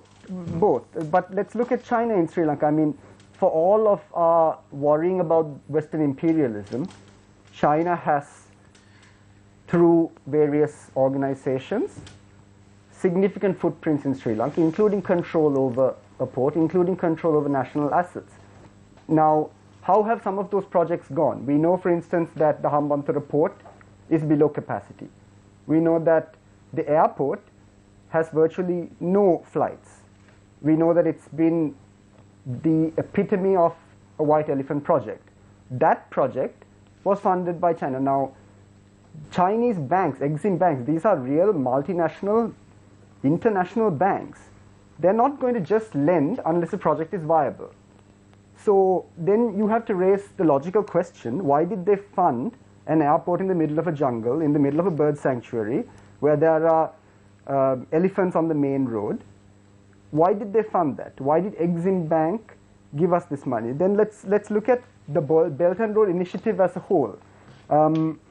Let's look at the projects.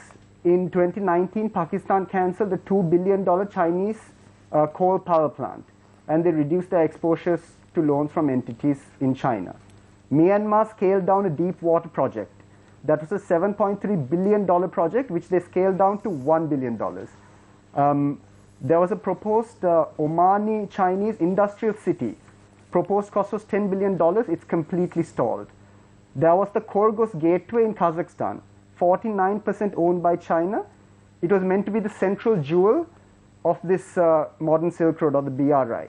Now it's basically an underperforming dry port surrounded by roughly 500 hectares of field, which was supposed to be a special economic zone. And I'm sure these things might sound a little familiar to most of us in Sri Lanka. So I think if we are looking at Sri Lanka's future and looking at alternatives, if I may briefly just take us over to our friends in Japan. Now, most people don't realize that Japan is also one of the main countries that funds infrastructure in this region. Specifically, they've been funding, in fact, even beyond what China has funded in this region.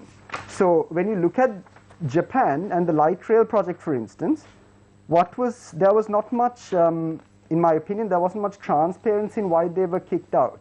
They're a country that introduced, along with the BRI a few years later, Shinzo Abe. He released a program called the Japanese Quality Infrastructure Program. And you'll notice that the name says quality infrastructure, and that's a hint at the perceived lack of quality in Chinese infrastructure. Now, I don't see enough of that kind of investment from Japan coming to Sri Lanka, and we have to ask the question why. Why was the light rail project stopped? Your guess is as good as mine, Kusum, with regard to that. But what we'll do right now is we go in for another quick short commercial break. When we come back, it's the final round. We'll give each speaker 2 minutes each to recap and wrap up their thoughts on the subject of Sri Lanka and the world, managing global relations in the contemporary age. Stay connected, stay with Face the Nation. We will be right back with a final round on this topic. We are in conversation with Harim, Kusum, Dr. Srimal, as well as Dr. Atul. Stay connected, stay with Face the Nation.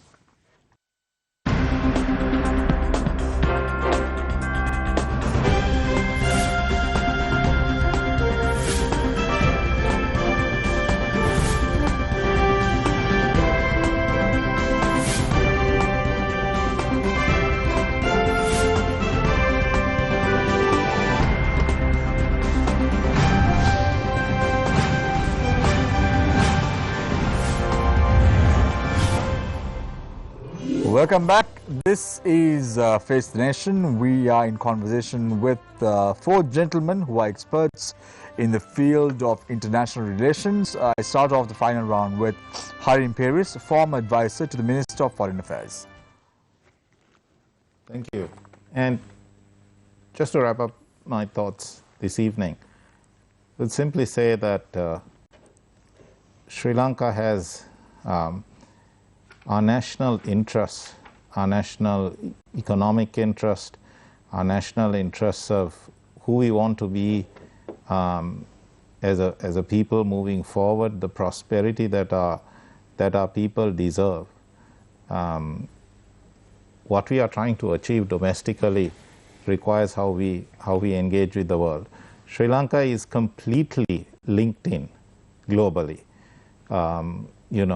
The growth in our economy is coming from and is going to come from exports and tourism. So many Sri Lankans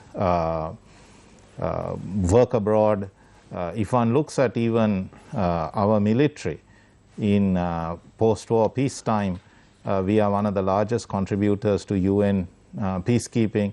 So just right round, as we look at ourselves as an island nation, we are linked to the world, and therefore who we are and who we become is really what drives how we engage with the world to make those outcomes domestically work out. And also, if we look back honestly on our 70+ years of independence, I think we'll be honest to say that we have a lot to improve on. After all, we have spent most of our time fighting with each other. We have extremely sort of violent and bloody past. Democratic spaces have been squeezed. We have been governed for about half that 70-odd years under an emergency. So all of these, our counterterrorism legislation is not in keeping with international best practice. So all of these are things that need to change for the benefit of Sri Lanka and Sri Lankans moving forward.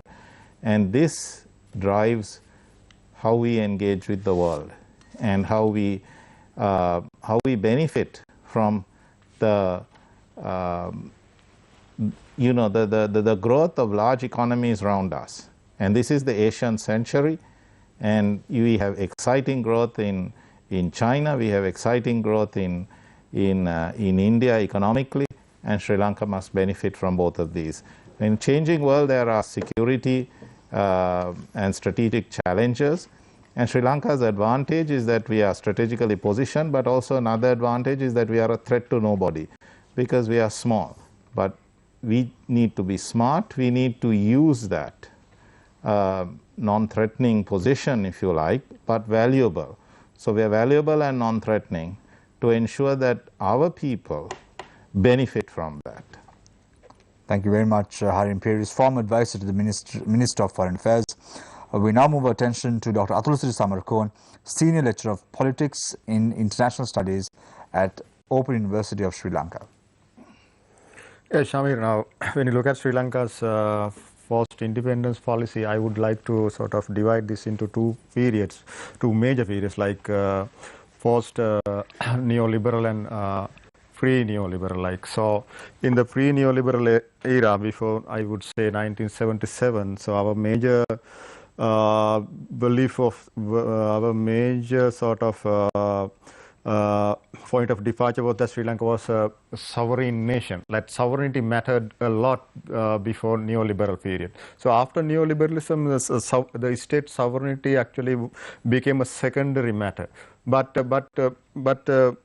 in our policy inquiries, analysis, we never stopped questioning about sovereignty. Now, even when you talk about Adani or India or China or any other country, so the major problem is about sovereignty. So my argument is that whether the issue about sovereignty can any longer provide any valid analysis of foreign relations. So should we not move to other areas of analysis like cooperation, affection, and making sort of win-win deals with other countries? Now, my good friend earlier used the word dealing with other countries. So actually this is something that really defined this era of relations. Now, it is not only international relations, but when it comes to making economic and other cooperation, nations deal with others. So what is dealing actually? So this is the nature of this neoliberal capitalist global economy. So we as a small state trying to survive in terms of security, etc. So we also should try to sort of earn some benefit. So that is where we have lost, I think. So as a small state, we have been becoming weaker and weaker. So we started off with, if we started off with some sort of advantage in 1948, now where we are today, right? So we have ended up, I mean, losing all our assets. In some ways now we are bargaining with our strategic assets like ports, harbors, oil tanks, etc. So we are sort of lamenting now. We sort of Marxists and all others clamor over these things. But as a nation, so are we making the right choice of sort of policies and etc. So we have to be seriously rethinking this in a way, the idea of sovereignty, the idea of national interest, etc. And if possible, sort of re-rationalize the entire thing, because if our governments have not done enough to sort of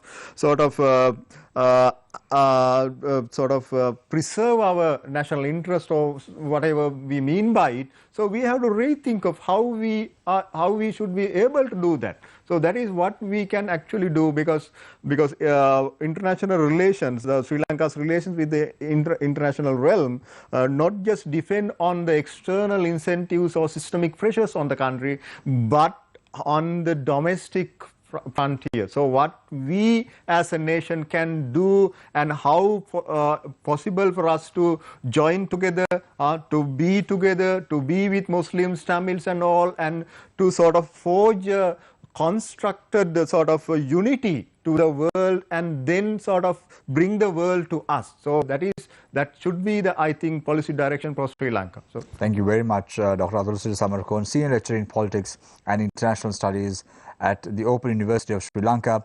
We now move attention to Dr. Srimal Fernando, Advisor and Policy Strategist. Thank you, Shaman. Sri Lanka needs a new foreign policy orientation, which is more continental centric, as well as we have to strengthen our neighborhood first policy. Also, we have to remember one more thing about diaspora manifestation. in the new 21st century foreign policy manifestation for a small island like Sri Lanka.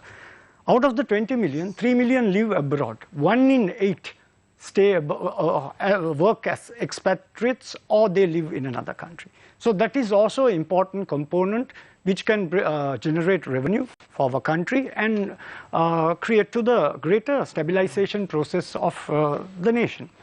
Also, Sri Lanka being a small nation, being a partner of non-alignment movement as well as the South-South cooperation, we have to always not take sides with bigger nations. We should not fully focus or bandwagon with certain bigger nation groups.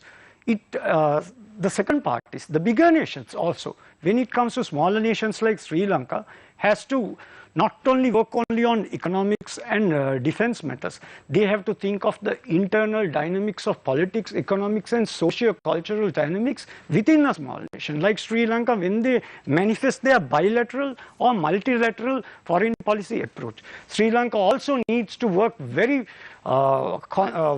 much with multilateral fora like the Indian Ocean Rim States, ASEAN, SAARC, and we have to show a greater presence in the United Nations. Now we see Maldives gaining presidency in the 76th United Nations General Assembly.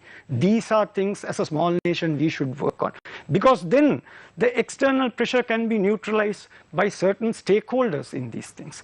So a new foreign policy approach means continental, with continental focus. What is Oceania? Oceania, Australasia, New Zealand. What is Africa? Northern Africa, Southern Africa, East Africa, you name it. What is our focus? We have missions even in Southern America.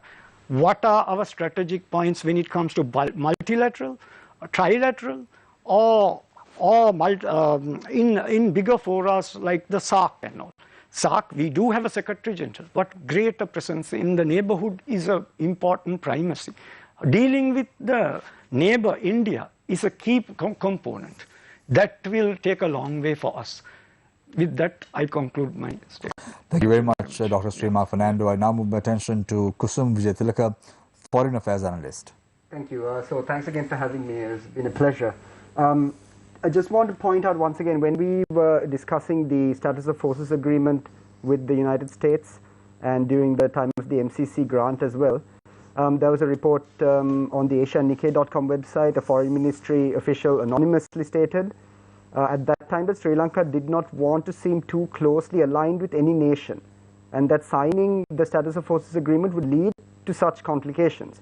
So the immediate question is, are we not doing the same thing right now? Are we not too closely aligned with China, judging by that benchmark? The problem is that we are now in a climate where there is something that's being referred to as Cold War 2.0. So we can't ignore what's happening. If there's been an American pivot to Asia, they clearly see India as the perfect foil for Cold War 2.0. But what's even more concerning is that there seems to be a part of the Sri Lankan media that believes that there is a benign form of Chinese imperialism in Sri Lanka, and that seems to be a misjudgment, because I don't think you can, it's like calling a dictator benevolent. It's almost paradoxical.